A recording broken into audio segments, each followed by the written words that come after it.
O objeto que assombra as noites de tantos, o tomo encadernado em couro escuro, conhecido como o livro da capa preta, ele não nasceu do nada. Ele é o eco, a sombra deixada no mundo pela alma de um homem tão poderoso em sua maldade e tão radical em sua redenção, que sua história se tornou a mais perigosa das lendas. Muitos de vocês nos enviam relatos sobre os rituais, os pactos e as maldições contidas nessas páginas. Mas hoje, no Vozes do Abismo, faremos algo diferente. Não contaremos uma história do livro, mas a história antes do livro. Vamos mergulhar na escuridão para desenterrar a origem do bruxo mais famoso que o mundo já conheceu, Cipriano de Antioquia.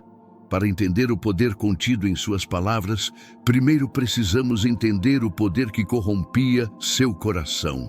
Nossa história começa na cidade de Antioquia, no coração do Império Romano, por volta do 3º século depois de Cristo.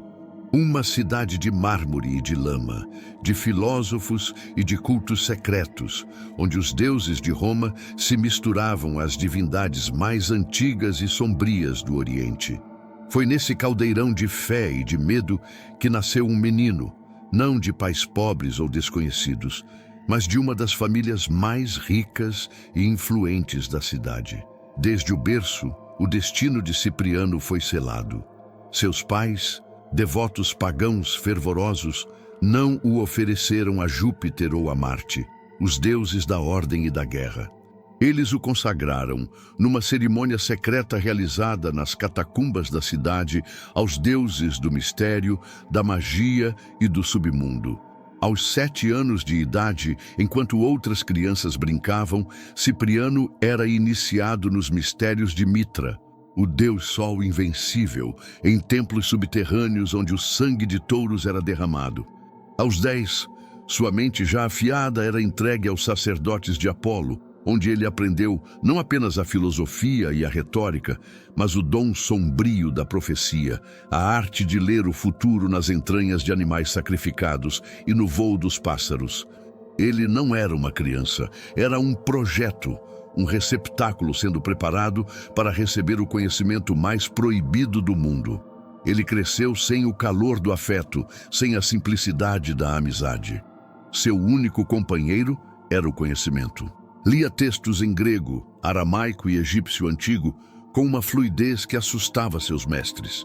Sua inteligência era uma navalha, fria e precisa, e seu coração um vácuo. Ele não sentia amor, nem ódio, sentia apenas uma curiosidade insaciável pelo poder que regia o universo, o poder que se escondia por trás do véu da realidade. Ao atingir a maioridade, seu pai o enviou na jornada que definiria sua vida. Uma peregrinação sombria em busca do domínio total sobre as artes arcanas. Ele não foi para Roma ou Atenas para estudar leis ou filosofia. Seu caminho o levou para os lugares mais amaldiçoados e magicamente carregados do mundo conhecido. A primeira parada foi Mênfis, no Egito. Lá, nas ruínas de uma glória antiga, ele não buscou os sacerdotes do presente, mas os do passado. Passou anos em tumbas esquecidas, aprendendo com papiros roubados a arte da necromancia. A lenda diz que sua prova final foi passar 40 dias e 40 noites no interior de uma pirâmide, conversando com os ecos dos faraós mortos, aprendendo com eles os segredos para comandar os espíritos que se recusavam a deixar o mundo dos vivos. Ele saiu de lá não mais um homem, mas algo diferente, com o frio do túmulo em seus olhos e o poder de chamar os mortos pelo nome. Do Egito, sua jornada o levou para o leste, para as terras dos caldeus, na Babilônia. Ali, a magia não estava na terra, mas no céu. Sob a orientação de astrólogos que guardavam o conhecimento de milênios, Cipriano aprendeu a ler as estrelas não como pontos de luz, mas como as engrenagens da máquina do destino. Ele aprendeu a calcular o nascimento e a morte, a ascensão e a queda de reis, a prever a fome e a guerra. E com esse conhecimento veio uma arrogância colossal. Ele passou a acreditar que, se podia ler o destino, também poderia reescrevê-lo. Ele via a vida das pessoas como meros fios em um grande tapete, e ele, o único capaz de ver o desenho completo, se sentia no direito de cortar e reatar esses fios à sua vontade. Sua última parada foi a Grécia, mas ele não foi aos templos de Zeus no Olimpo.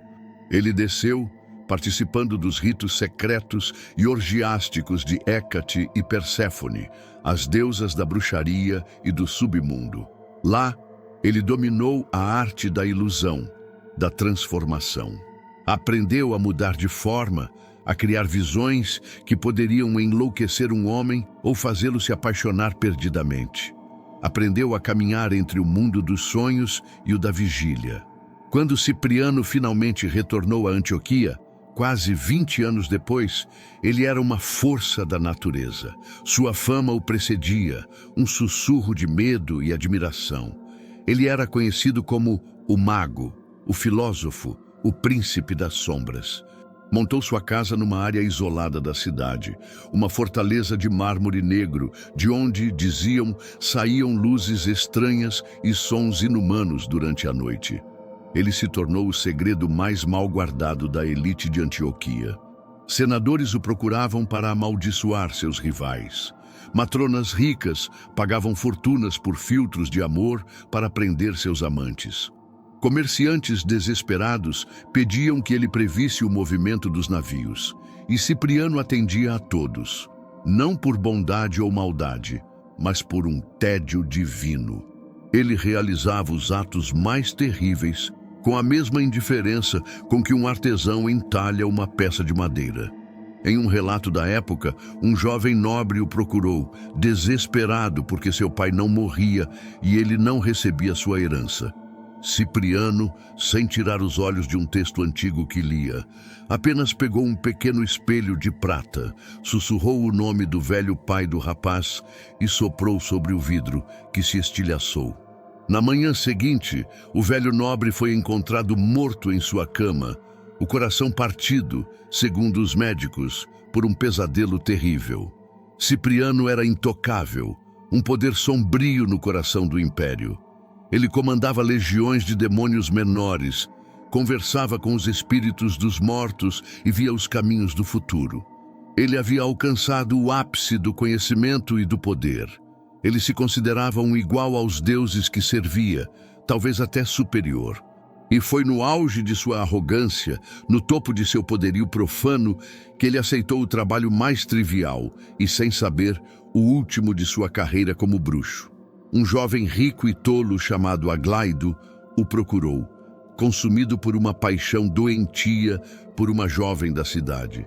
Uma moça de beleza incomparável, mas conhecida por sua virtude e por sua fé inabalável em um novo Deus, um carpinteiro da Galileia que havia morrido numa cruz. O nome da moça era Justina. Aglaido ofereceu a Cipriano uma fortuna em ouro para que ele usasse sua magia e forçasse Justina a amá-lo. Para Cipriano, aquilo era um insulto à sua habilidade, um trabalho para um feiticeiro de vilarejo. Mas ele aceitou, talvez por tédio, talvez para demonstrar mais uma vez seu poder absoluto sobre as paixões humanas. Ele prometeu a Aglaido que antes do amanhecer do terceiro dia, Justina estaria em seus braços, implorando por seu amor.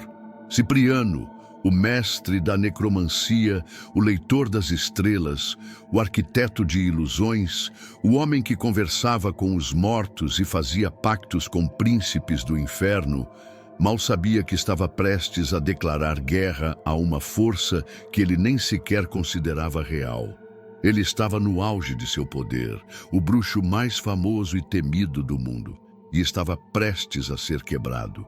Cipriano, o mestre de Antioquia, o bruxo mais famoso do mundo, estava no auge de seu poderio, entediado em sua onipotência. Ele havia aceitado um trabalho trivial, dobrar a vontade de uma jovem cristã chamada Justina. Para um homem que conversava com os mortos e comandava demônios, era uma tarefa quase indigna. Ele deu sua palavra ao seu cliente, Aglaido, que em 3 dias a moça estaria aos seus pés. Na primeira noite de seu santuário de mármore negro, Cipriano sequer se deu ao trabalho de realizar um grande ritual.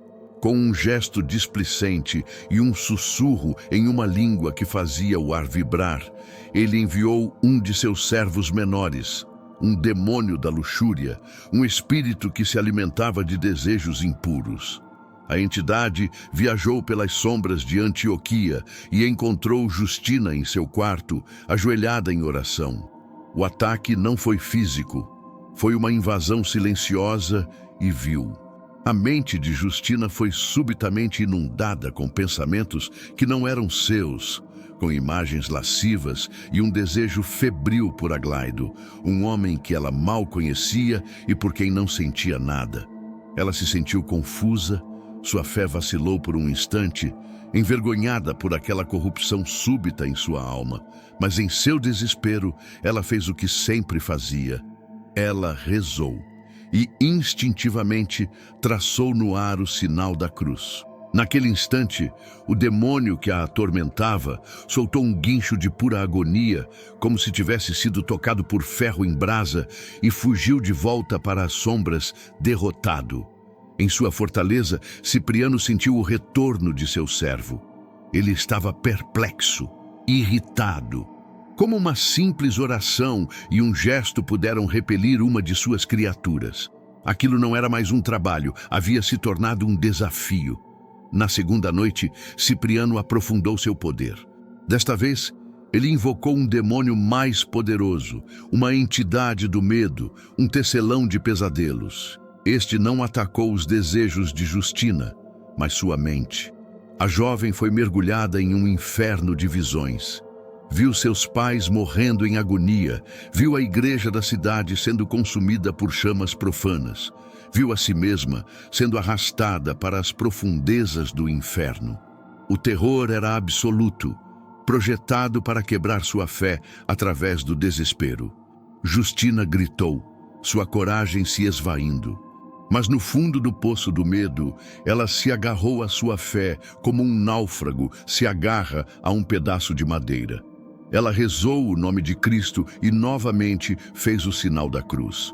A reação foi ainda mais violenta. A entidade do medo não apenas fugiu, ela foi queimada, marcada pelo poder contido naquele simples gesto.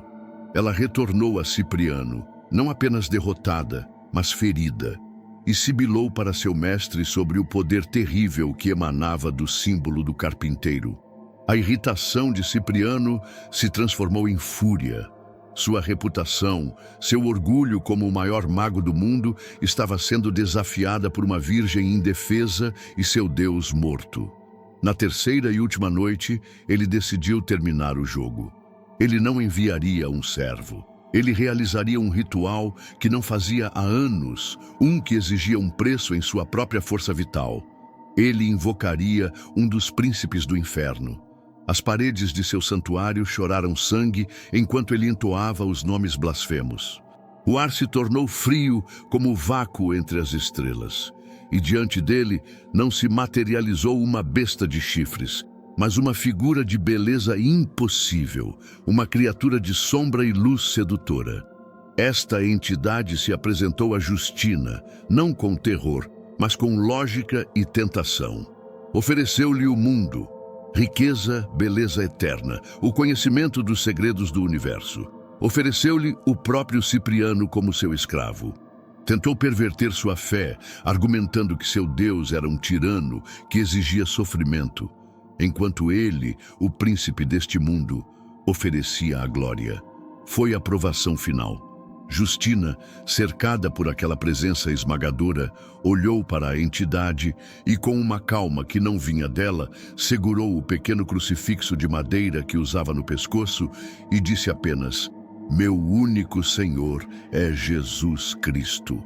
Naquele momento, o príncipe do inferno soltou um grito que abalou as fundações da casa. Sua forma bela se desfez em uma massa de sombras e agonia, e ele desapareceu, banido de volta ao seu reino de escuridão, derrotado de forma humilhante. A onda de choque psíquico atingiu Cipriano em seu templo a quilômetros de distância. Ele caiu de joelhos, vomitando sangue. Ele havia falhado, o impossível havia acontecido. Quando a entidade infernal se manifestou diante dele, Cipriano, em sua fúria e descrença, exigiu saber como.